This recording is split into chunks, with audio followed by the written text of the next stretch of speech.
I don't drive anyone away from the financial aspect, because that's not what's important to me. What's important to me is working with people that want to get to that goal, and I'll try and help them out as much as possible.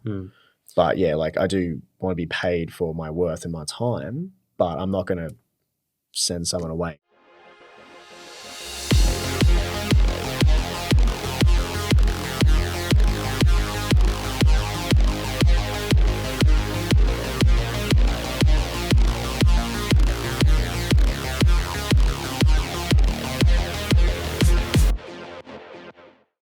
All right, welcome to the Aussie Ambitions podcast. We've got our guest today. I'm very excited to learn about the world of strength and conditioning, especially what's going on here in Australia. We've got our guest today, Brandon Cain. How are you, Brandon? Really good, thank you. Excellent. So he's with us just to cover, really to give us some insights into lots of different things. Just in our chat earlier, we were talking about clients he's worked with in AFL, which is a sport here in Australia, both the men's and women's code. There's performance training, which sort of relates to, I think, a lot of the listeners out there and how we can all benefit from that. But yeah, like, there's going to be a clear difference between, say, personal trainers, and maybe perhaps the next level, which is more of an athletic coach, and some of the things that go along with that, mental state, maybe a complete and holistic, individualized approach. So I'm going to just hear from Brandon a little bit to tell us a bit about, maybe let's hear about where he comes from. Where are you from, Brandon? Brisbane, Australia originally. Okay. And been on the Gold Coast for the past 25 years. All right. And so not too far. And you are an owner of a local performance center, is that right? Yes, I'm my own company, yes. BCSC. Here, operated and owned on the Gold Coast. Okay. And how long have you been at that? 4 years now, since in 2021. I think maybe 4 years, yeah. Okay. And is it an interesting time to be owning a sort of a gym-based location? Definitely, yeah. In times like this, it's very hard owning a gym. Like so many other businessmen out there who own any health practices found it really hard. But yeah, you just got to try and adapt and try and get through this tough stage as possible. Eh? Okay. So we had to look at the BCSC website there just for a little bit, and we've looked at, we're looking at a few different areas. Obviously, athletes have ambition, and they're working through their personal journeys and things like that. Is it fair to say you've got clients that are on a fairly aggressive, ambitious trajectory? Like, are these people that are pursuing elite status sport? Oh, most definitely, yeah. Or mostly, 95% of athletes that I train are all wanting to get to the next stage, or have dreams to get to a professional stage if that's being drafted, or, just try and get as high as they can, really. And obviously for all athletes, that's not the case, whether that's just making their club senior team and getting paid $200 a week on top of their weekly wage is a great way of living as well, and also achieving their dreams as well. And what stage of the career are they at when they're looking for some additional support? Like, is it at early age? Are they younger or later? You're finding it more now. Younger athletes are being a lot more aware of their bodies. In the days we live in now, with more podcasts and social media, we all can see what the professional athletes are really doing. Whereas when I was a youngster, I had no idea what they did. I didn't know if they ice bath, how many times they train. Unless you're in an elite program, then you find that out. So yeah, you're definitely getting a lot more youth athletes come through and want to train. But from about age 13 to 14 is when you start training, but you do a lot of, a lot more band resistance training with them since they're still growing. You still can do weight training with them. That's a bit of a lot of people say you can't weight train a young athlete, or that stunts their platelets, their growth platelets. But research has come back saying that that's not entirely true. Obviously, you're not going to get a little 14, 15-year-old kid do a 100-kilo trap bar deadlift or anything, but you can add a resistance training aspect to that, and that is definitely it's definitely really good for them. Okay. And so there would be a mix of both male and female athletes. Yep. Is there a different timing of the age and when you might, I guess, pursue a bit more of a physical regime? Like, I guess what I'm trying to ask is there a difference between a male regime and a female regime? Well, when they get to like teenagers, women tend to develop earlier than males. That's where you kind of get like year 7, a lot more girls that tend to be a bit taller than males, but not really, to be honest. Everyone's very different and individualized. Some people grow later on in life or develop earlier or later than others. So it's just really down to the athlete in terms of their age, regardless of their gender. Okay. Yeah. And then when you're working with people, is it more on the longer term, or is it more definitely. of what's that timeline look like? Yeah, it comes back to the athlete as well. Because I coach multiple athletes. My oldest athlete I've trained is 27. So they've got maybe 5 to 8 years left of their peak performance. But yeah, it just really comes down to that athlete as well and what they really want to work on. But yeah, the longevity, they always want to make the highest level possible because they're really driven. But yeah, they definitely it's very individualized. Yeah. You might hear that from me too many times today, but it's frustrating. No, I can definitely understand that. I would imagine that's the best way to get results, right? Is you're sort of listening to the combination of definitely the body, how they're feeling. Yep. Is it mental? Is there an element of mental preparation to that? Oh, definitely. More key than anything I focus on in my business is mental training. Just really sitting down with them in a consultation before they pick up any equipment is finding out what makes them tick, what drives them. And, a lot of people might want to get bigger, faster, stronger, put on 10 kilos, look good, feel good sort of thing on the field. That's great. But really delving into what makes them tick. Why is that the case? And sometimes I've had athletes cry, get really emotional about things that happen to them in situations in life. And it's why they are driven for greatness as high as they can go. And once you know your athlete, it's so easy to train them because what makes them tick. Can you push them hard enough? Is this an athlete that if you push hard or have a go at them in a constructive way, it should never be in a negative way. It should always be in a constructive way. Sometimes they respond really well or don't. And I think as a coach, it's really important, more paramount than anything, to find out what makes them tick. And then from there, it's pretty easy all the way, instead of getting just programs and that. That's stage 2. Okay. Number 1 is to find out what makes them tick, why they want this, because that comes with longevity. Most athletes come to you, they already know what they kind of want, but and even sometimes themselves, they don't even know why they want it. And then that's that realization for them. Mm-hmm. And that's a real powerful moment as well. I'm glad that you're starting to get in this picture of the mental state of like what it takes. Obviously, there's different sports. Are we talking about one sport in particular, or are you across a few different sports? Across multiple sports, yeah. I'm specialised in AFL because I myself played AFL since I was 5. Very fortunate from a very young age and development, making a lot of teams on the Gold Coast as high as Lions Academy, going to Queensland. So I was very, very fortunate to be shown very early on what it takes, or what it perhaps is, what you can do the best as you can as a youthful athlete to try and get to that next stage. But yeah. Is there are there points along the way where people will help people along the way? Obviously, if you're a kid growing up, you like the sport, you kind of play, but then there's a level of, okay, we're going to go next level with this, performance wise. Are there a lot of, I guess, performance coaching support? Is there a lot of performance coaching support out there? Like, say the coach of the team, for example, would he have a network of people saying, all right, we're gonna coach this, help this guy build his vertical, say let's say jumping's like a skill and you need to enhance that? To be honest, not really. A lot of junior clubs don't really have the resources to do that. And because depending on what team you have, it's different. You have a tennis player because it's it's individual. But when you are a coach, say at a local team, you're not getting paid for it, and you're volunteering your time 2-3 times 2 times training, then on top of other commitments you got to do and planning and other forms of committee, it is very hard for them to do that. So there'll be coaches out there that have networking, go to this gym or, this person to help speed. Myself, I don't see a lot of that in those grassroots level. You get that more when you get into academies. They tend to touch on that a bit.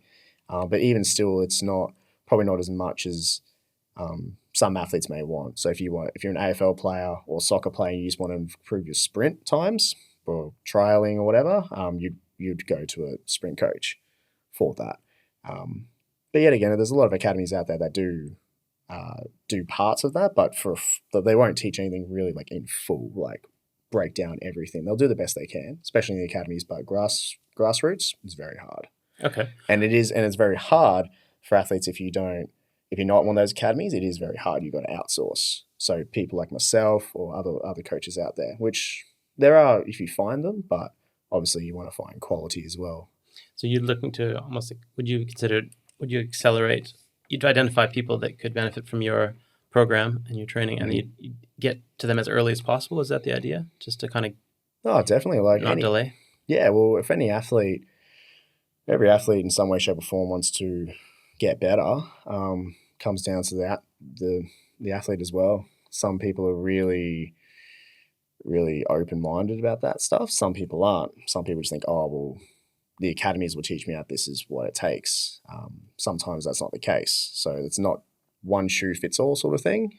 That's why there's a lot of great coaches out there who have a lot to offer to athletes.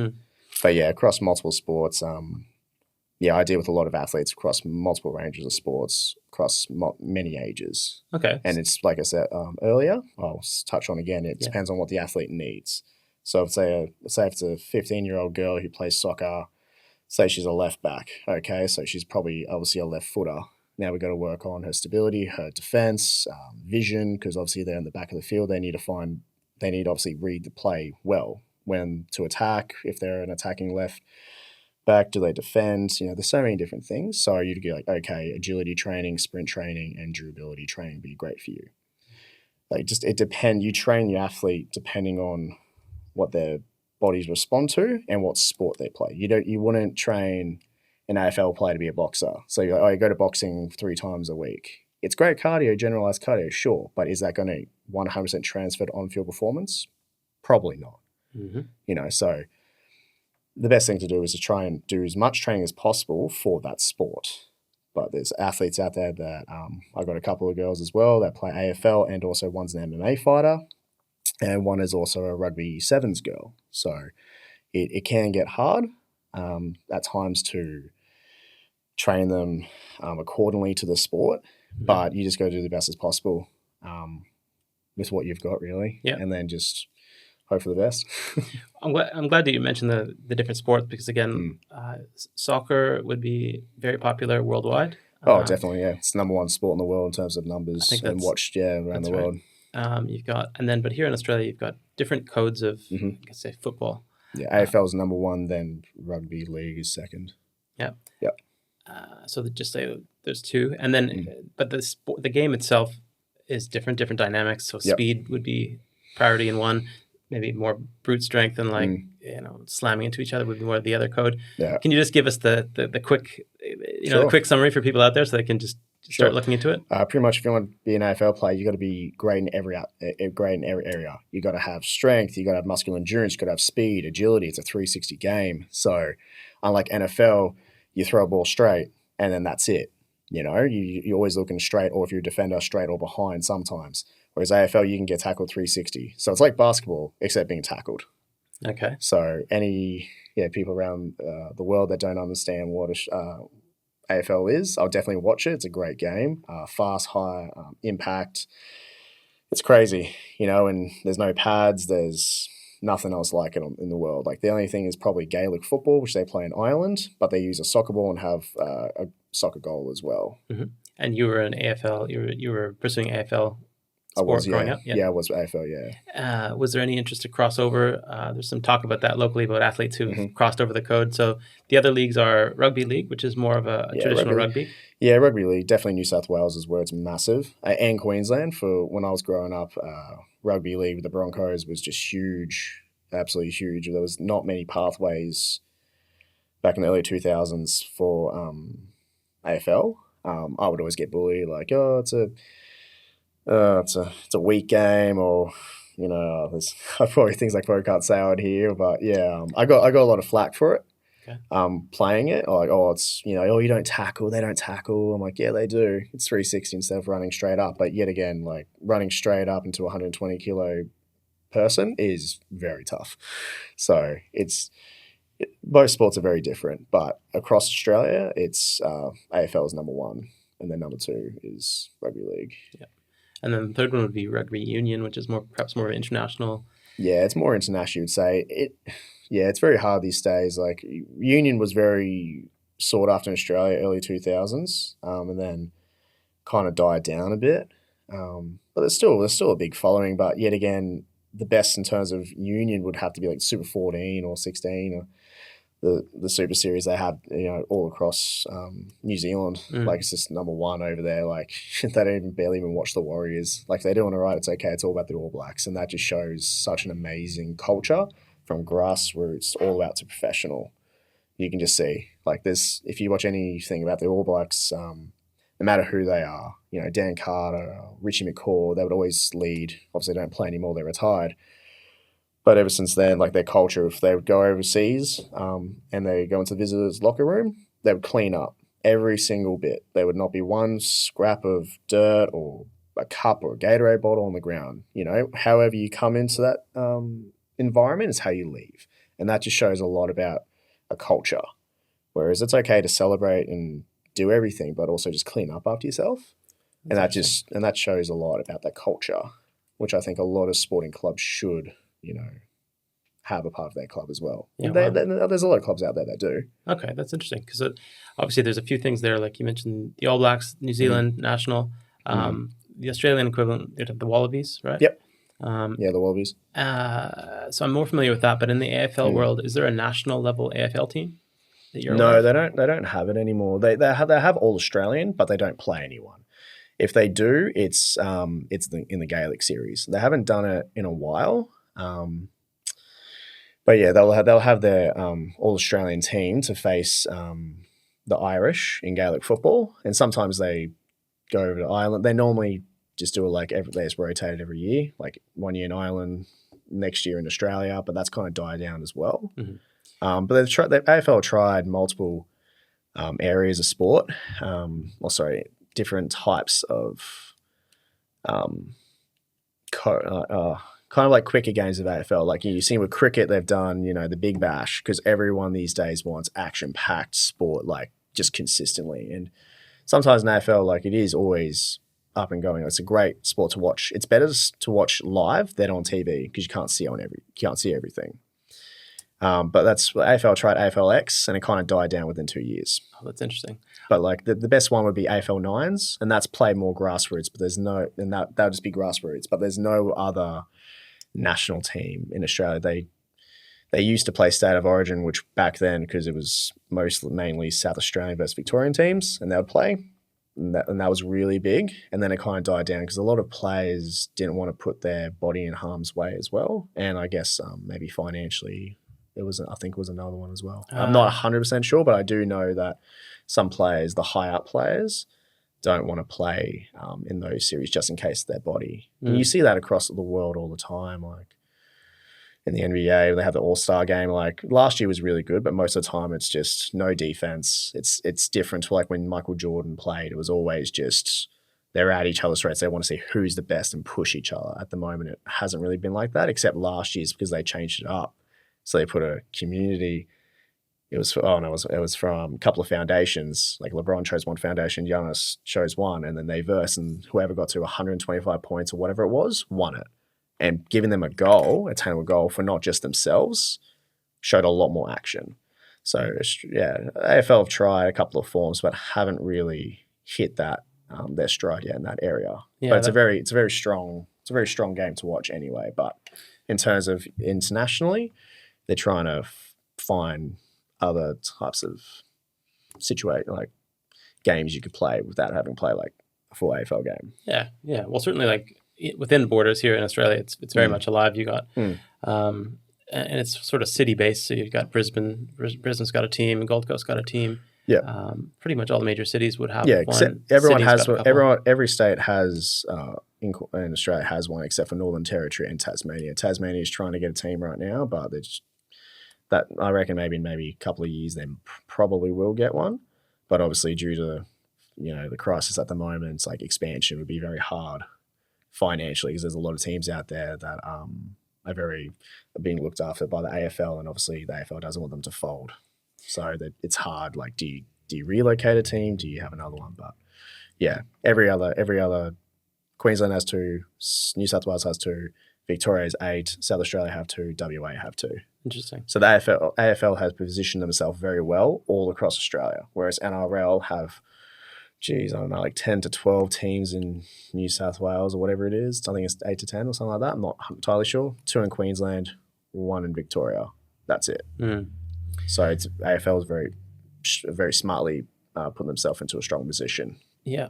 In that way, in terms of Australia. That's interesting. I mean, that's actually quite a neat little cultural piece there that we covered a bit of on a tangent away from what you do on a daily basis. But that's right. It's helpful, I think, just to understand the sporting aspect of the culture and how it's present on a day-to-day basis. Really, like in terms of the opportunity for you and a bit of the talent pool coming up. So would people aspire to be on their local team? So you got the people that you're working for, are they aspiring to represent, say, Gold Coast or Brisbane?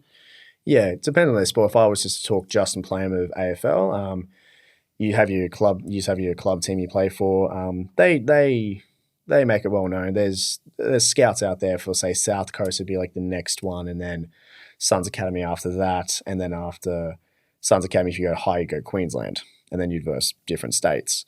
But they all scout their players from grassroots and see who's coming through, and they do like open days, like you can go down and put your name down and just trial, and they just put you through a series of tests, and obviously just that's probably a better way of their time to find players, and it's probably instead of hiring someone going out and just watching games, whereas they just get everyone at the same location and they can just test everyone. But yet again, sometimes, and they will look at games, but sometimes it is very hard. You can have athletes that test very well, athletes that play really well as well. So it's very hard. I know so many athletes that are very talented, but they may not be the quickest or the tallest, and that might be a lot more sought after in AFL. A midfielder in AFL is about 195 centimeters now, so it's getting pretty tall. Obviously, bigger than a lot of NFL wide receivers are like 5'11", maybe 6 foot. And running backs, but paired to like NBA players who are like 6'10" and 6'8", and that's ridiculous height, Right. But yeah, in terms of grassroots, for them that would be the stages to go through. Would just be playing the club, be scouted, or go to these open days and just put your best foot forward, and then just do your best. But it can be hard for athletes who don't test well. Yeah, makes sense. Yeah. The world of professional sports here and aspiring to be a professional athlete, I wonder if it's actually either more accessible than, say, like in the US. There's a lot of money at stake, as in it's almost like winning the lottery. If you can get to that first tier, you're already in the millions. And but here, fair to say that's not the case. It's not a financially driven thing. No, not as much as it is in, say, NBA or NFL. Like if you're in an NFL draft of the first top 10 picks, if you lift number 1, you get allocated this much amount of money. So if normally it's a quarterback or a defensive end or someone that is a higher value, whatever they deem is, position-wise is most valuable. Where, that's different. They can look after their families for life pretty much. Where in Australia, we don't have that sort of money yet, but it is getting there. Television rights, Fox Sports paying like $1.4 billion for 3-4 years for television rights. So it is getting there eventually. Like more players are getting high-end players, think maybe 1.2 million a year, which is crazy in terms of Australia because we haven't really had that sort of money. NRL players don't get that much. Like you have a couple players, that are probably getting about 1.1, maybe 1.2 million a year that are halfbacks. But yeah, definitely in the future we'll get to that stage of more money when the sport generates more money. But yeah, it's not like we're in the States where you get that much money. Like when you get drafted, normally you're on a base salary of about anywhere between $60,000 to $80,000, depending on where you're drafted. If you're top 10, you're probably just under $100,000, I would say. And then obviously they normally do like maybe a 2 or 3 year contract. And obviously, if you're an amazing player and in the first year light it up, like on the Gold Coast, Matthew Rao absolutely lit it up within, I think it was less than 10 games or something he played, and he got injured. Suns already immediately signed him up for like a 3-4 year deal. Like, this guy's going to be a star. But yeah, Wow. it's soon it'll be like that, but not for at least maybe a 5-10 years at least. And then you see that in the women's game as well. So AFLW, 2021 is the first year that to go watch them play, you've got to pay, which I thought, which is amazing in the women's field, but obviously there's a lot of work to get there as well, because I know I have a lot of athletes in AFLW and a lot of girls that want to aspire to be there, and they should be paid equal pay as well, but it is a brand new sport. It will take some time to get there, but they're building a really strong brand pretty quickly, and especially around the world, it's cutting edge. Like, there's no other sport around the world that is growing as fast as AFLW. Like maybe besides maybe the US soccer team, women's obviously did really well in the last two World Cups, and obviously that's going to be driven a lot more for participation. But compared to maybe like any other sport, like NFL, there's no career really, unless it's like lingerie football, Right. which is, people laugh at, but it is actually pretty hectic what they do in terms of like their gameplay in that. But people kind of laugh at it because it's lingerie football, which is it's an interesting take of it. But AFLW is really, really incredible space, and especially in Australia, kind of being number one in the world for that, showing that in terms of the women's growth possession in becoming an athlete is pretty amazing. Yeah. But it won't take too long. Like, I always thought maybe they should always go to games and just give like $1 coin donation or whatever, because people are very giving, but they didn't want to put they wanted participation for that sport, because obviously harsh reality is in business is money drives sport. That's why cricket was going down. They said, okay, how can we make it more sexy for people to watch? What do people want to see? They want to see people get out and be bowled out or hitting sixes. Okay, let's hit as many balls as possible, as hard as you can. If you get out for 15, you're out for 15. They don't care. That's why the 4-day tests, it's very hard to come by a 4-day test these days, unless it's like Australia, in India or England or something. It's a big rivalry. But if it was Pakistan, India, maybe it'd be great over there. But if Australians, unless you're a massive cricket lover, you probably wouldn't watch it. Like, I wouldn't, but I'm not a massive cricket advocate. So in the sense of like being a traditional sport, they sort of said, yeah, that's the game, but then we got to look at the reality of the numbers here, boys, and then it's hard. It's a harsh reality. Not saying it's right, but yeah, in the future, AFLW definitely will be getting like girls. Like, it's hard for them. Like, a lot of people may not know this. Most of the girls, well, actually all the girls, have to work. They're either studying, they're working, they've got families, they've got children, and of course when they get pregnant, they're out for at least a year. So then, like, you have that around the world with WNBA and everything. Actually, WNBA would be very good with obviously women. Yeah, good example for that. I forgot about that. But yeah, it's very hard for them to succeed and obviously live off only getting maybe $15,000 to $18,000 for the season, even though it's at maybe less than 6 months. But still, it's hard if you have a job. There's a lot of stories come out, like women, like a couple of paramedics, and they've got to drive a couple of hours to training. They got to train, they get back, they have 4 hours sleep, and it's amazing what they don't have the luxury, and it's very hard, but they're pioneers in their field as well. They'll get to the place where it will be, but unfortunately for the athletes that are playing now, they won't reap the benefits what the girls of the grassroots will get now. But I guess in a way, if you'd ask any one of those women in their field, they say like, look, you're pioneers in that area. Would you be proud of that? They'll say yes. But yet again, they should be taken care of financially. So it's hard, It's very hard. I think conversations like this are good because it certainly brings attention to it. Whether it's exactly, and that's what they do.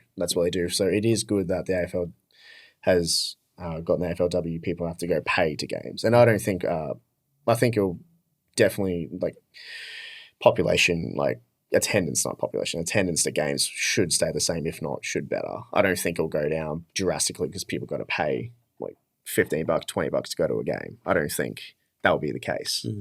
Like you said, it sounds like it's fastest growing, and so perhaps in Oh, it definitely is. 2 years from now, 5 years from now, it's growing every year. be like a noticeable. Every year, their contracts are getting more sizable with money, but it's nowhere near enough where they need it to be able to live off or, set themselves up for life sort of thing, which you brought up before is in the States is, you get that top 10 draft pick or in that first round of the draft, you're on some good money, on great money. Like a punter, like you see so many times now, like you have a lot of Australians that can kick long. They'll go and try to become a punter because they're getting in between 2 to 3 million a year. And you're on the field, 5 seconds kicking the ball? There's not much risk unless you have a linebacker about to hit you. There's not much risk. So people go, well, financially, I could do this or do that. One season in the NFL, you'd probably accumulate almost a whole lifetime of being an AFL player. Right. And being in AFL, you have the average age of an athlete in that being in the AFL is 3 years. So getting a couple 100,000 to millions, and not everyone should be driven by money, but some people are, and that's totally fine. But it's a hard argument to have. Yeah, that seems incredibly short. I mean, obviously, you compare lots of different sporting aspects, and we're talking about a career. Maybe you can set yourself up with lots of different business type relationships, but if you're truly in it for the athletics and the elite performance, to be 3 years out of your whole lifespan, that's like quite a big spike. Do you know what I mean?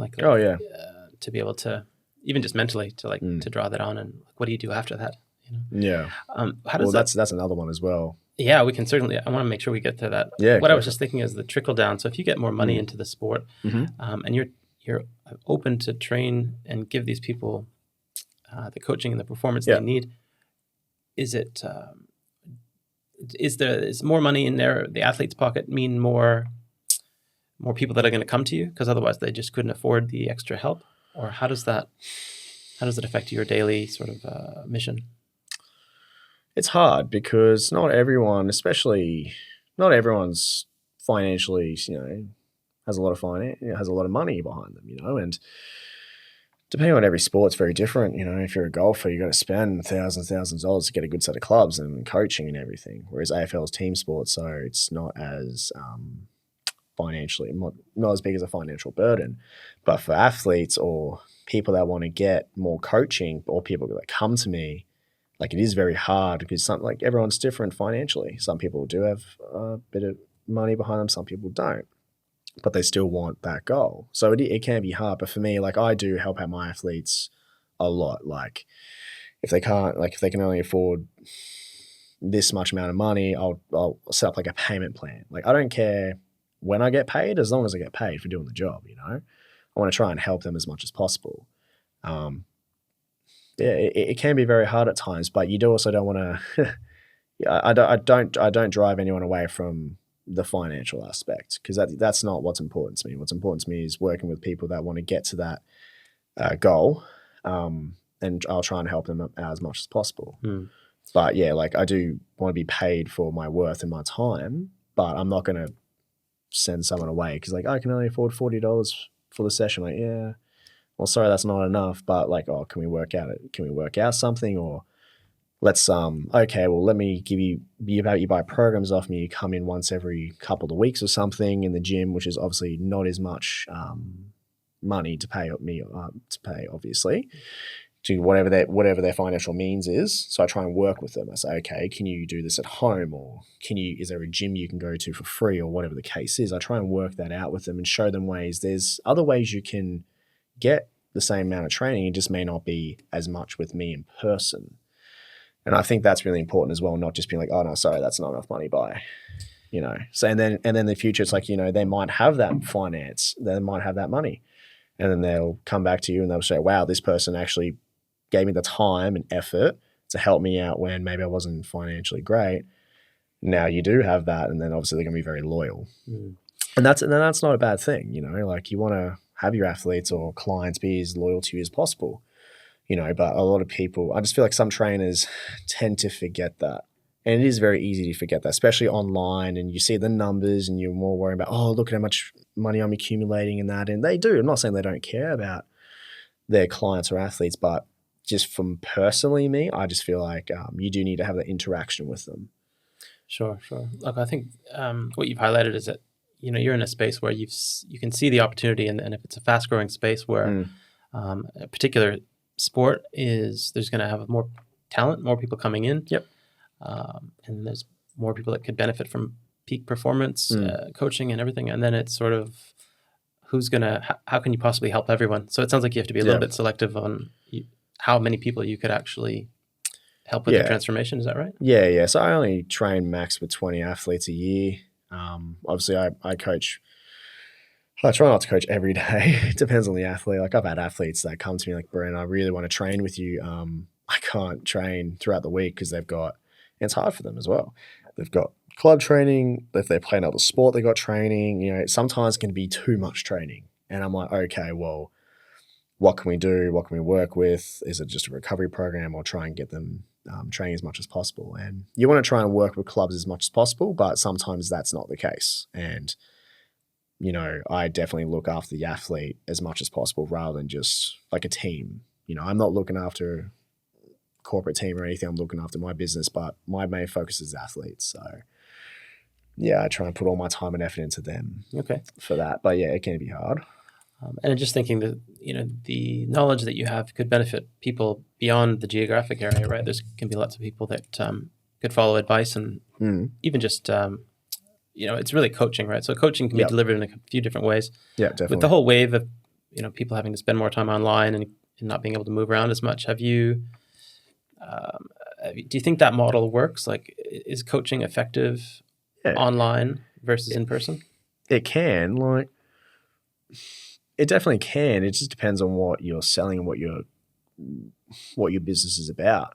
There's heaps of people out there. I've got a friend who actually specializes in men's, you might laugh at this, but he actually specializes in men's booty gains. And he does very well for himself. Like he was in Sydney clearing about, I think it was more than $1,000 per week after rent. Like he was doing very well for himself. And working with, that sort of area, obviously you do need to look mechanically with their bodies and that, but he does pretty well. Just to say, this is glutes? Yeah, glutes. Yeah, he works with. Yeah, he male transform. Sorry, to and it's getting glutes. Yeah, like getting massive. So it's strength, but getting a peach. Yeah, mainly the shape. All right, and the good old Aussie bum. Yeah, Aussie bum. Yeah, that's actually not too bad. So yeah, there you go. Look, yeah. So it is hard. It's. You can. There is definitely a space for it, and I'm trying to as best as possible to try and go in that area, but not losing that integrity of my business and being in person. And I think no matter where everything's going more online and everything these days, you're still going to have to go to a professional. Like you're not going to go to if you're going to see a physical for a doctor, you're not going to be able to do it online unless it's all robotics, which might be the thing in so many amount of years where the world's going these days. But in terms of athletes, you're always going to have an area where you have to work in person. So like I said, it depends on what your business model is. But for me, I would definitely prefer working with athletes in person, not one-on-one. I don't normally train one-on-one. It's small business, individualized group training where everyone has got their own programs that I've looked very in depth with their bodies, finding out their muscular imbalances to work on, and they just work on their program. Because normally when athletes come to me, they've got either coming back from rehabilitation, like a knee or an ankle or shoulder or whatever the case, or scoliosis. I've got quite a few of those actually and have to work with. And I have my medical team that I have, so physios, recovery centers, naturopaths, everything like that. So if there's something I go, well, all the time I always send it out to my specialists because I trust them. I'm not a naturopath. I'm not a physio. I'm not going to guess with someone's body. When someone puts their life pretty much in their hands and their body, which is a big thing, which I think a lot of people tend to forget. When you're going to someone like a physio, you want people, you want results, obviously. And, I'm very proud, and I have my physio team that does an amazing job with athletes. All of them do. But it's not about the money. It's actually looking after the athlete at the end of the day. But yeah, it's that's what I try to work on with all my athletes in a sense, is just really finding out what they need paired to just getting bigger, faster, stronger. Yeah.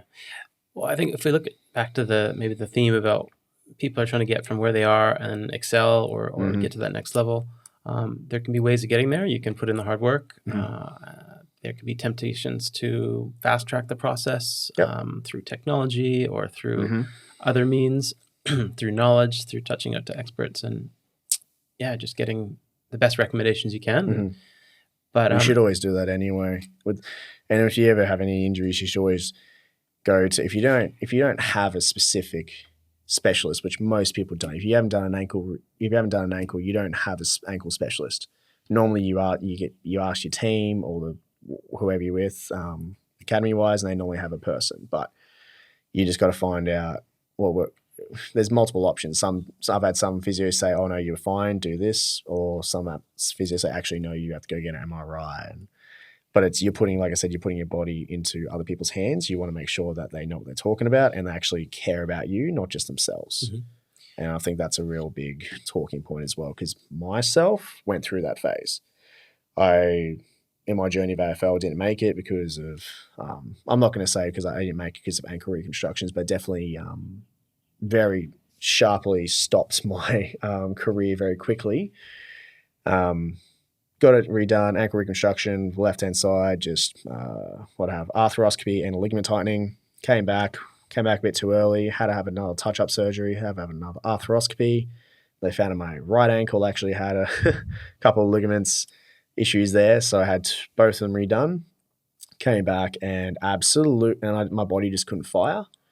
And at that stage, I was trying to get into Queensland, and they said, "Oh, well, you're injured, come back next year." Didn't hear anything from them until a year. They said, "Oh, here's the date." Came back totally underdone, not fit or anything, ready to go because my ankles just weren't firing, and there was no help.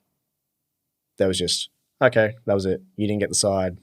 We wish the best for you, because they're not going to put the time to invest in an athlete that's not going to be in their system, which is a harsh reality. I understand that, but it is also pretty harsh for an athlete to come to grips with that as well. And it can be a very dark and dangerous road mentally, from a kid that idolizes Brisbane Lions, from a kid, having everything Brisbane Lions, knowing every player, every team and on their stats and that, to not watching it for 1 year, going on 2 years, was pretty significant. And no matter what you do, I just hated AFL. Didn't want anything to do with it because it just really annoyed me. Because it was a goal that I couldn't attain. I spent my whole life trying to attain that goal, and unfortunately it wasn't my journey. It's a reason why I'm a coach. That's not the be-all and end-all. The reason why I'm a coach is just to help athletes, give them that realization that it's not all amazing. It is a business at the end of the day, and you have to look after yourself. Be a part of the team. Do the team things. Put yourself out there as much as possible. Everyone's different. People are shy. People are very different. But I think it's a very big thing that every athlete should know. Just look after themselves as well. Like, take that time and get your body right. Because there's a lot of pressure. Like, oh, you got to come back for this game or this fest. You got to come back for the final series, and you might be a real big integral part of that team. And you may not be like, oh, I don't want to upset the team, but I need to kind of look after myself. And sometimes, especially in junior football, you have people obviously talking in your ear and saying, oh, you're soft, or you come on, man, like you come on, play and that, and you kind of be egged on to play. And then if you do that, you're putting yourself at risk. And every athlete should be okay with that, like saying no. Don't just adhere to that peer pressure, but also don't sit on the sidelines and just do nothing. Like, look after yourself. But yeah, it's a very hard thing for any athlete to go through, especially when they're injured, because you want to make sure the injury goes well and rehabs properly. But a lot of statistics out there show, if you do a hamstring, you're more inclined to redo it again, because it's an interesting little it's an interesting part of the body of the hamstring, especially if you have problems with it. For sure. So you'd have, again, you'd see people at their best, and you'd probably get a picture of them when they're struggling as well. And yep. Do you feel like there's support needed there as well? Like, if you're helping them with the physical side, you're obviously aware of all the pieces, but like you said, there's probably a network of specialists. But do you see people? Are they just coping with it themselves, or do you see people? Do teams have support for that kind of thing? Saying, look. Teams do have health and wellness officers, Do they? or they have their own different names for them. Without naming names, I definitely know quite a few athletes that I know an athlete very personally to me that had anxiety attacks going to games. This person didn't tell the team, so it's not the team's entire fault, but I definitely think across sport in Australia and the world, we talk about a lot more about, mental health in sports, whether that's coming back from injury or being far away from family or whatever the case is. We talk about it, but there's not really a massive solution for it. If you talk to any AFL player, rugby league player, whatever the sport is, and whether they get delisted or dropped due to an injury or not performing high enough. I personally know multiple athletes that have been at the highest teams that you can go in AFL, and their exit interviews were 4 minutes. That's pretty. It's not enough to digest what's going on, is it? And then that athlete is stuck going, what do I do next? Especially if there's an athlete that doesn't have a trade, they don't know what they want to do. So it's really important for athletes out there to find that balance and find other interests that interest them. Like the AFL is really good. When you get drafted, you have to be either working or you have to be studying something. So that's something that's really good. I'm not sure about rugby league. I'm not too sure. I can't comment on that or other sports, but I do know AFL definitely do that.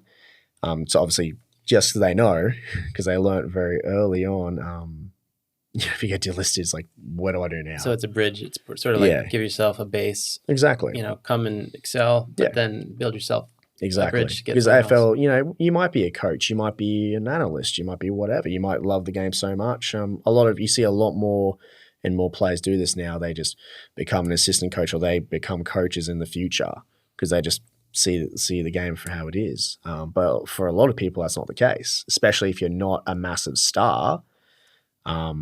And you're out of AFL within 3 years, and you kind of have like, I'm doing like a marketing degree, but then that may not be an area you might want to do. Like, it is very hard, but you just got to have that balance and not have a plan B, but you've always just got to be working on other things.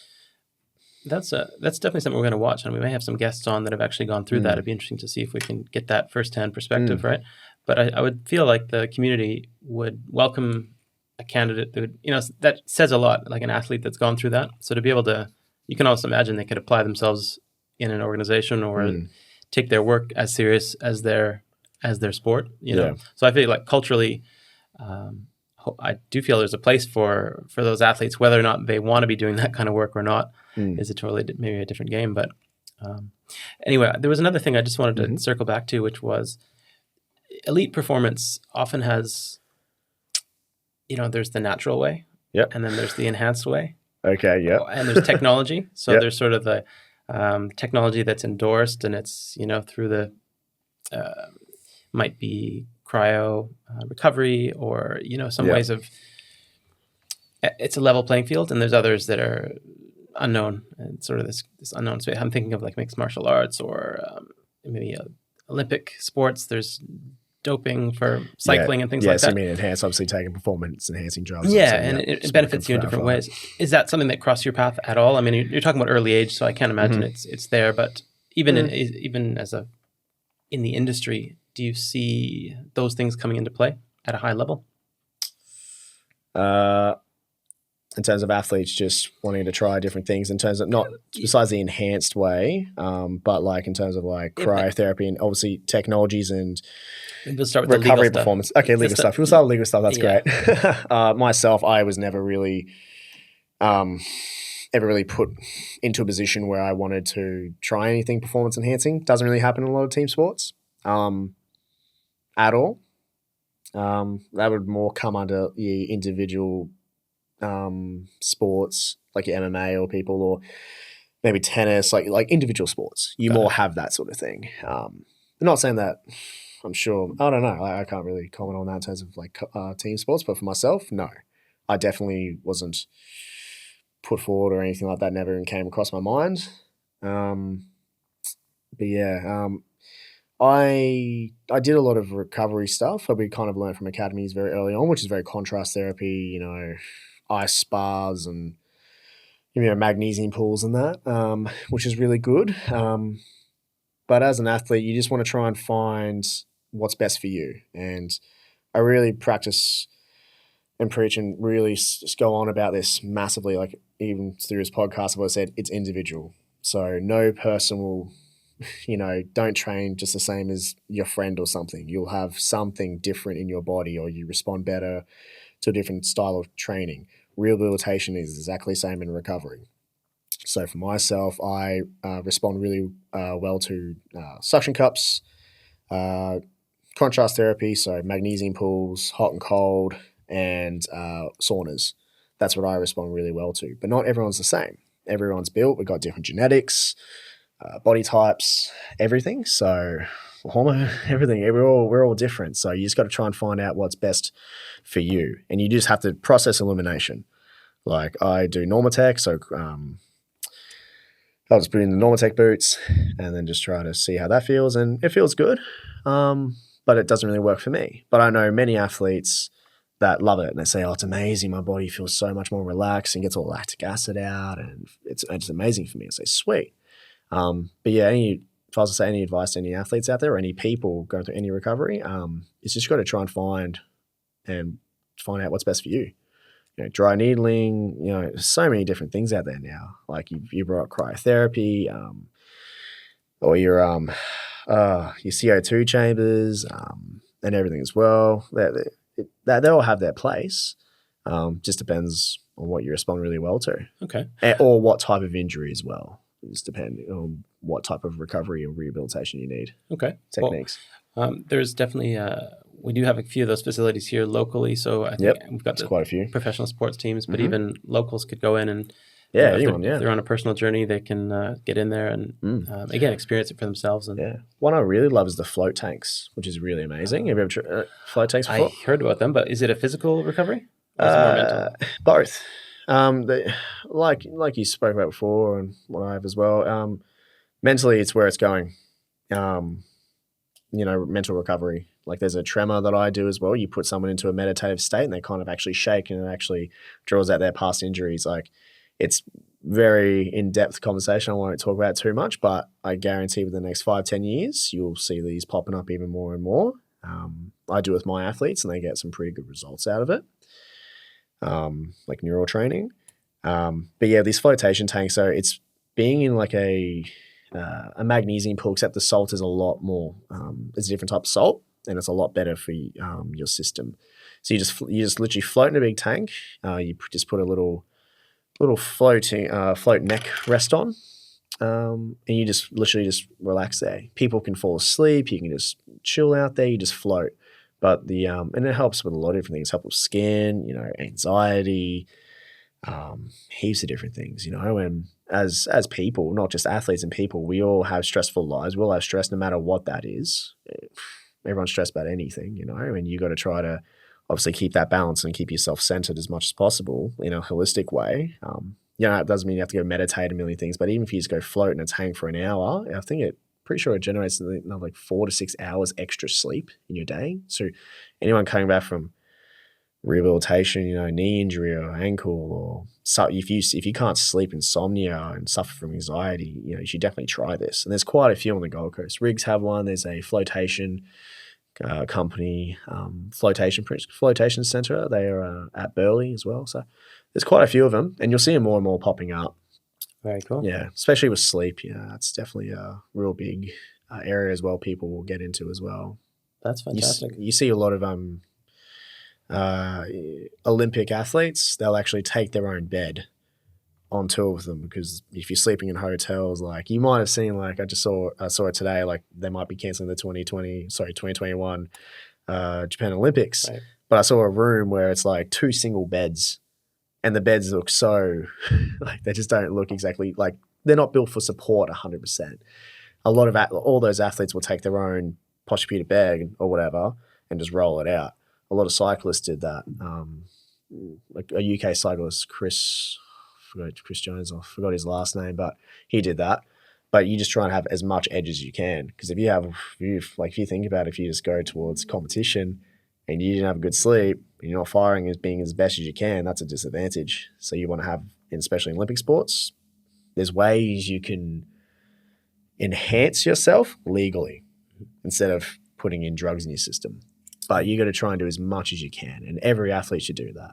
Yeah. So if you come to me, try and work on your body as much as possible. That's going to enhance you legally to get you to put yourself in the best position possible. But there's many other ways of doing that, recovery-wise and sleeping-wise and mentally-wise. Wonderful.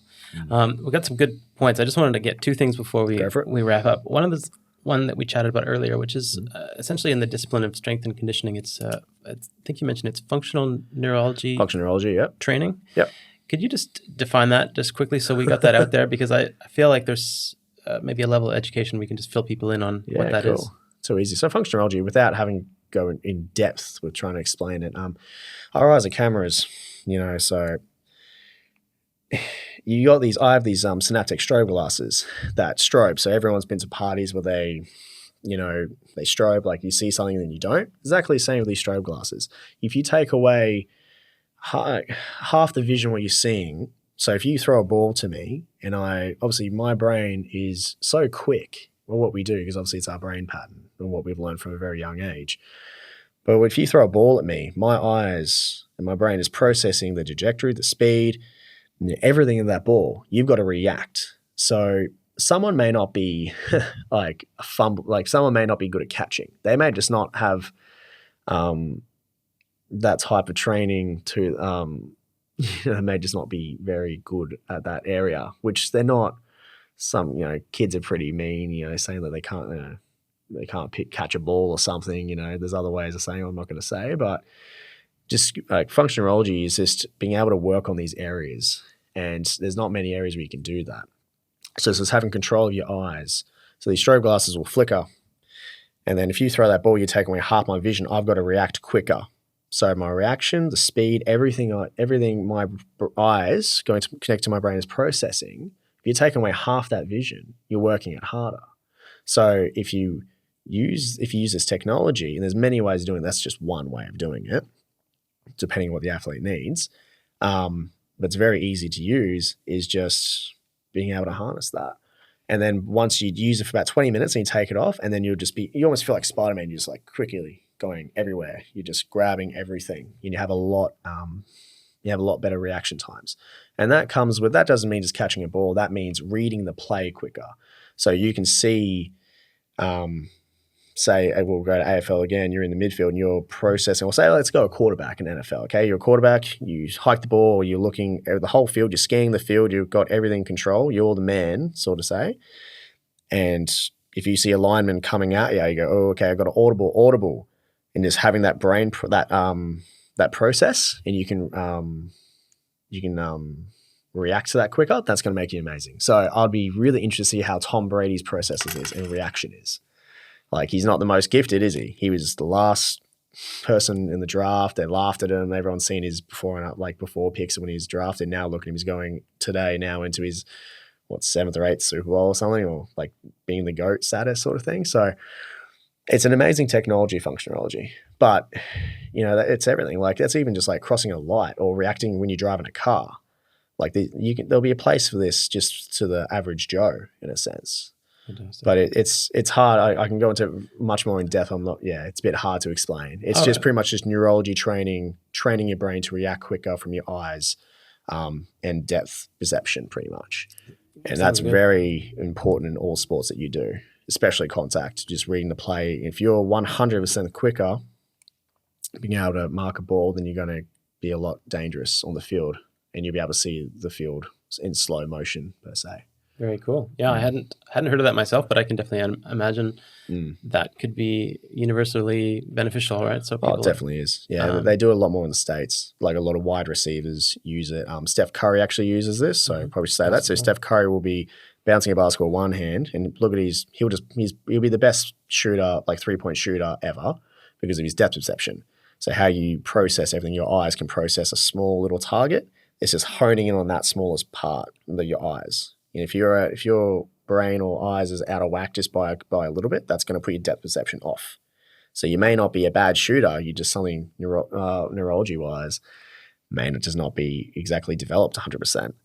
So there's a lot of space, but he'll just be bouncing a basketball, wearing the strobes, seeing half the vision, and you can change it to however fast or slow you want. He'll be catching a tennis ball. Then you have these fit lights that come on, which time zone have these. It's called the speed of light. You just try and whenever the light lights up, you just got to hit as quickly as possible. Same sort of thing. You'll be passing that, bang. You'll be doing multiple things at once, training your brain to do multiple things. And then once you have that, you can pull off from halfway a lot more. Pull off from halfway and get a much more accurate shot. Yeah. So that's just one way in terms of saying like Stephen Curry, you can go on YouTube and actually find him wearing these glasses. Okay. Well, that'll be a fun one. That'll be a good one for people at home to do a bit more research on and take that next level. So, and absolutely, if you want to come back and take us through that some other time, but there's a whole world there. Fantastic. Oh, definitely. There's many different facets of training where, especially in Australia, that haven't had compared to the States. The States are definitely 5 to 10 years ahead of Australian high performance sports in terms of just like different types of training for a specific, skill. Well, that being said, that's where I wanted to finish up. Is where do you think we'll find you in the future in terms of where you're headed? You talked about high performance athletes. I mean, would it be a scenario where you might pursue, seeing athletes to the ultimate level? So perhaps it's a team sport that are going to the Olympics or on some kind of world stage. Like, are you looking beyond Australia, or are you focusing on the emerging talent and giving them the best opportunity? Oh, personally, I would love to go over to the States for a little bit and just learn as much as possible from people, like do some more courses, but just learn from people that have actually lived it, and just try and take anything away from them. I do that already. I do follow a lot of people. If it's like podcasts or just their videos they put up, I do learn a lot and communicate with them quite a bit.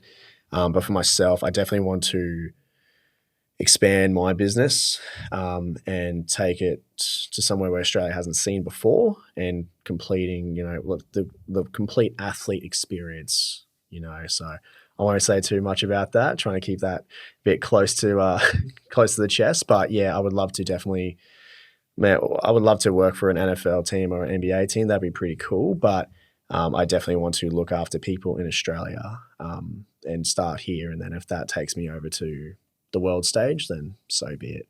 That's cool. Brandon, really appreciate your time. Thank you for having me. Great stories that came out there, guys. If you want to, certainly get involved in the discussion, we'll keep that forum open through the comments, and just follow along. If we want to catch Brandon in the future, where do we find you? Yeah, just go to my website, www.bcsc.com.au, Instagram, bc.strengthconditioning. So you'll be able to get in contact with us pretty easily there. Excellent. Appreciate your time, Brandon. We'll talk soon. Too easy. Thank you very much. Thank you.